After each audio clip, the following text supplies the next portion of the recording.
Dans le prochain épisode d'Ici tout commence.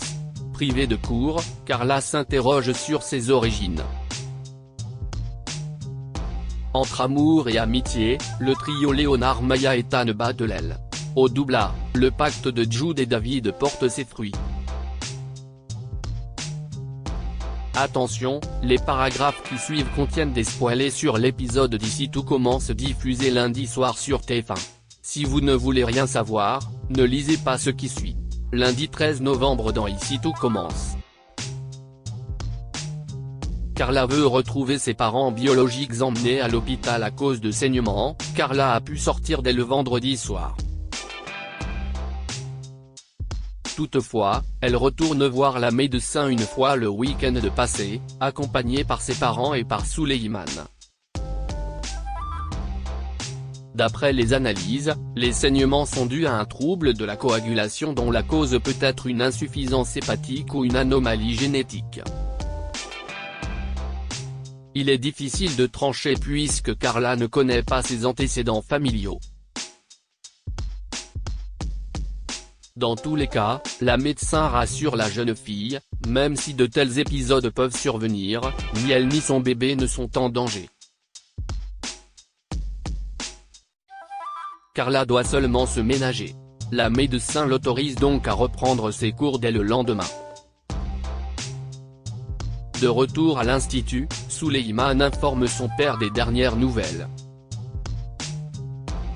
Ils sont interrompus par Rose, venue s'excuser d'avoir mal parlé à Carla. Alors qu'elle veut également s'excuser directement face à elle, Souleymane et Antoine estiment qu'elle a fait assez de mal comme ça et qu'elle devrait garder ses distances avec Carla. Au double A, Souleymane informe également Bérénice des dernières nouvelles concernant Carla. Cette dernière se pointe pour reprendre les cours aussitôt, allant contre l'avis de sa médecin.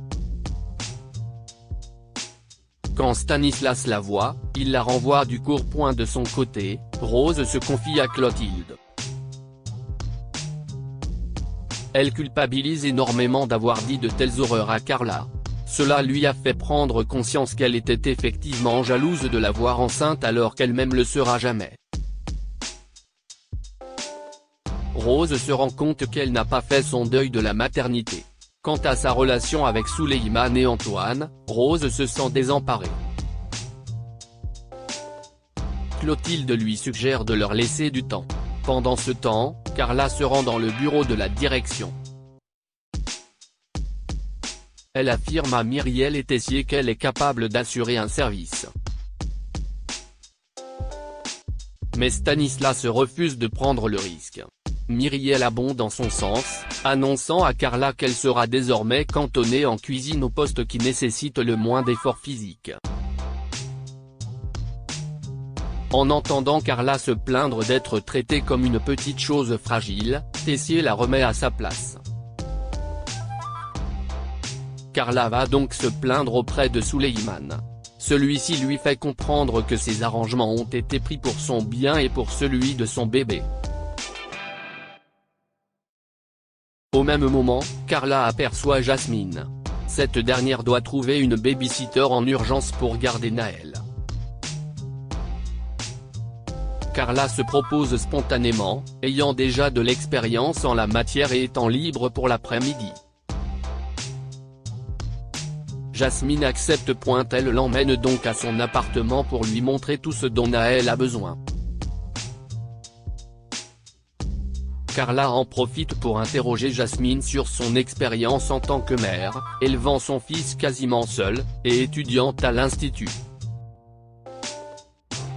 Jasmine est honnête, il y a des bons et des mauvais moments.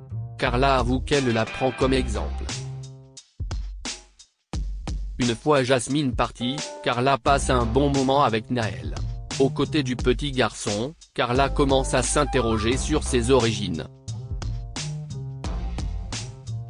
De retour à l'institut, Carla va directement voir Salomé car elle a entendu dire que c'était une enfant de l'ASE et qu'elle a retrouvé ses parents biologiques. Salomé le lui confirme. Carla avoue qu'elle a également été adoptée et qu'elle souhaite retrouver ses géniteurs. Le trio Maya Ethan Léonard menacé pour le cours de Guino, les première et deuxième années doivent travailler en binôme. Alors que Maya se précipite pour travailler avec Billy, Ethan demande aussitôt de se mettre avec Léonard. Or, ce dernier lui fait croire qu'il a déjà prévu de travailler avec Billy.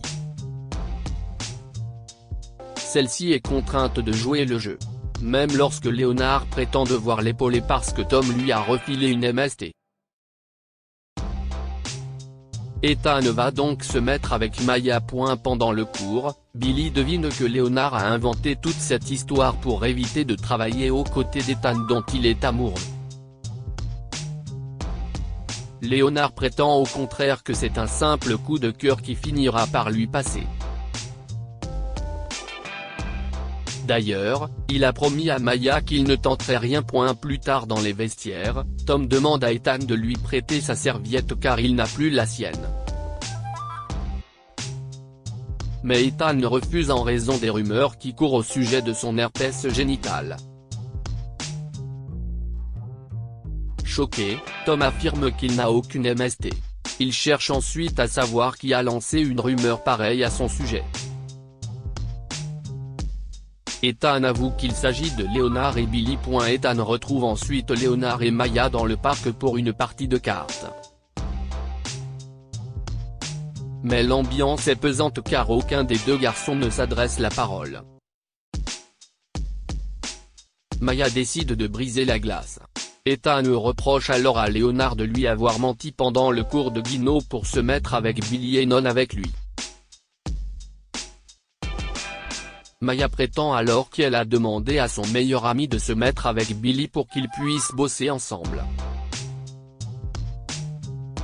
Ethan est étonné que Maya n'ait pas osé lui demander directement. Dès qu'Ethan s'éclipse pour aller chercher des donuts à la cafette, Maya demande des explications à Léonard.